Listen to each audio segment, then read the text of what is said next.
Olá, seja bem-vindo. Eu me chamo Thiago Dias, sou aluno do curso Bacharelado em Jornalismo da Uninter e hoje eu estou aqui para apresentar um estudo de caso. O tema do nosso estudo de caso é a leitura crítica dos meios de comunicação. Cada jornal representa um olhar para a sociedade. Como ler essas posições, conhecer as premissas que guiam os olhares dos jornais e como perceber seu papel na sociedade? Aqui devemos nos atentar para as opiniões e editoriais dos jornais, para sabermos para quem eles falam e sobre quais bases eles seguiam. E a pergunta que norteia esse trabalho é a seguinte: qual a importância de ler a mesma notícia em veículos de comunicação diferentes? Eu trouxe dois exemplos da mesma notícia, do mesmo fato, com duas manchetes bem diferentes. Eu vou deixar esse link na descrição do vídeo também, para quem quiser ver os links das notícias. A primeira manchete é do jornal O Tempo, é uma matéria escrita pelo jornalista Renato Alves no dia 3 de dezembro de 2023. A manchete diz o seguinte: Lula diz desconhecer plano de subsidiária da Petrobras no Oriente Médio. A segunda manchete é de uma matéria escrita pelo jornalista Fernando Castilho no dia 4 de dezembro de 2023, para o jornal JC de Pernambuco, um jornal do grupo UOL. E a manchete é a seguinte: Prates não entendeu que no governo Lula só quem brilha é ele e ponto. Vocês podem ver já nas manchetes a diferença entre uma notícia e outra. Nota-se aí que ou o jornalista que escreveu a segunda matéria, ou o próprio veículo de comunicação, não é a favor do governo Lula, né, do presidente Luiz Inácio Lula da Silva. Esse fato aí que gerou essas notícias aconteceu quando o presidente Lula estava na Arábia Saudita dando uma entrevista coletiva e foi perguntado sobre a intenção da Petrobras de abrir uma subsidiária lá no Oriente Médio. E o presidente Lula disse que não sabia dos planos do presidente Prates. Prates é o presidente da Petrobras, Jean Paul Prates. E aí gerou todo esse clima aí e também essas notícias diferentes. Vou passar aqui.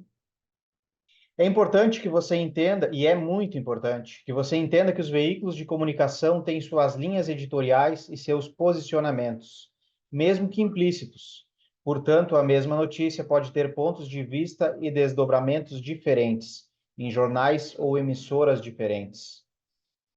Ou seja, esses jornalistas dos exemplos anteriores e todos os outros, antes mesmo de entrar na faculdade de jornalismo, eles tinham uma vida, eles tinham uma família que tinham seus políticos de preferência, tinham seus times de futebol de preferência. Isso aí não é só para a política, é para o esporte, é para a saúde, para todos os temas. Todo jornalista, antes de ser jornalista, ele teve uma vida. E essa vida, essa bagagem que ele trouxe, ele traz em seus textos, ele não consegue se desfazer. Ninguém se desfaz da sua vida passada.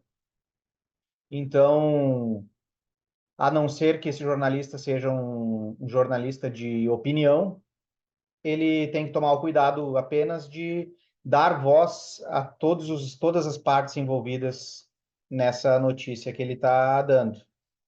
Porque a imparcialidade total ela não existe por conta da vivência desse jornalista. Então, o cuidado que se deve tomar é que se dê voz a todos os lados, tentar ser o mais imparcial possível, mesmo sabendo que 100% de imparcialidade não existe no jornalismo. Quando se interessar por um fato, leia em mais de um lugar. Quando uma notícia for sobre seu ciclo, ela for do seu interesse, pesquise esse fato em mais de um lugar. Você vai ver que terão argumentos diferentes em veículos diferentes, em jornais diferentes, e esses argumentos você tem que pegar para fazer a sua própria interpretação. Se essa notícia é do seu interesse, você já vai ter um conhecimento sobre esse assunto e então deve fazer a sua própria interpretação, lendo no maior número de jornais possível.